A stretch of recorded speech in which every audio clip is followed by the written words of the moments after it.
Before I get into the video, I just wanted to let you know I am having a live lower elementary scope and sequence talk online on July 27th, 2024 from 10 a.m. to 4 p.m. Central Standard Time. You could sign up at the link in the description or at partsofthelanguage.com. Thank you. Let's get into the video. Hello, it's Bethany, and today I'm going to show you how to store your three-part cards by making a container for it. Now, some people use baskets, and that's great, but I like using this method because it allows the students to see where the different colors are and where the works go back. So what you'll need is a laminator, some clear tape, a scissor, a marker, a laminating sheet, and a colored piece of paper. At the end of the video, I'll go over the different colors that I use for which subject areas.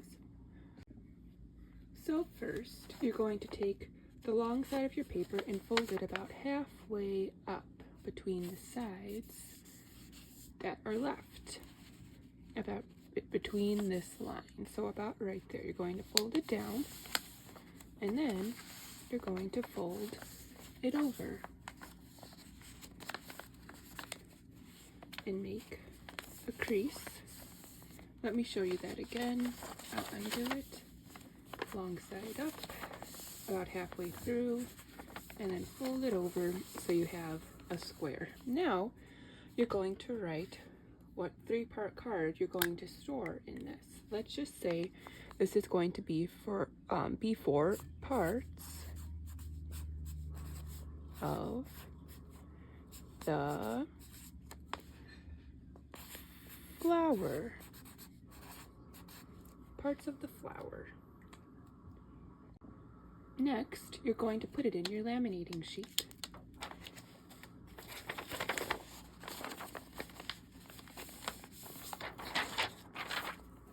Oops.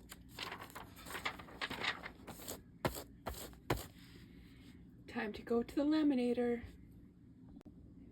It just went through the laminator, and you want to do this next part while it's still hot. So you're going to fold it the same way you did before on the crease. Find the crease. Yep, there's the crease, and crease it over. It works best while it's still hot. And then fold it over again. Now, you can choose to cut off the sides, just a little bit of the lamination to make it even, or you could keep it how it is. So next, you're going to take your tape. It's going to unfold unless you hold it down with something.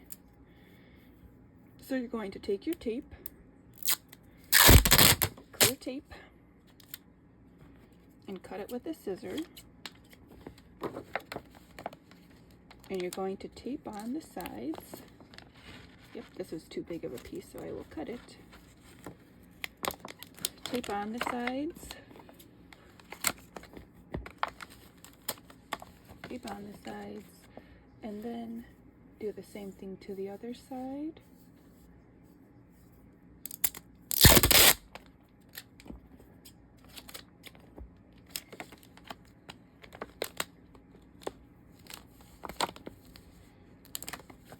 And there you have it. Now you just slide in your three-part cards, and then you put it on a shelf like I showed the pictures of, and there you go. Now I will go over the colors I use for which subject of the card. For zoology, I use red. For botany, I use green.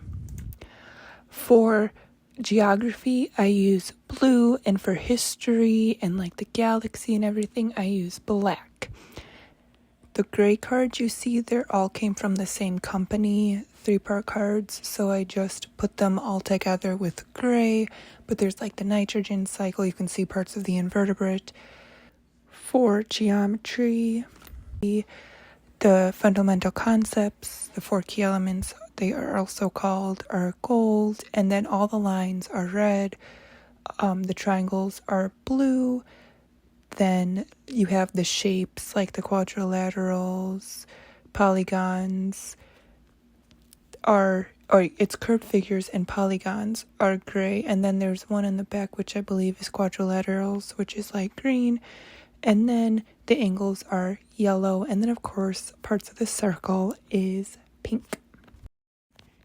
Thank you for watching. And again, don't forget, if you want to join the live Scope and Sequence talk online on July 27th, 2024, join at the link below or partsofthelanguage.com. Also, I have a free hub of resources of Montessori you can join as well. Thank you. Bye-bye.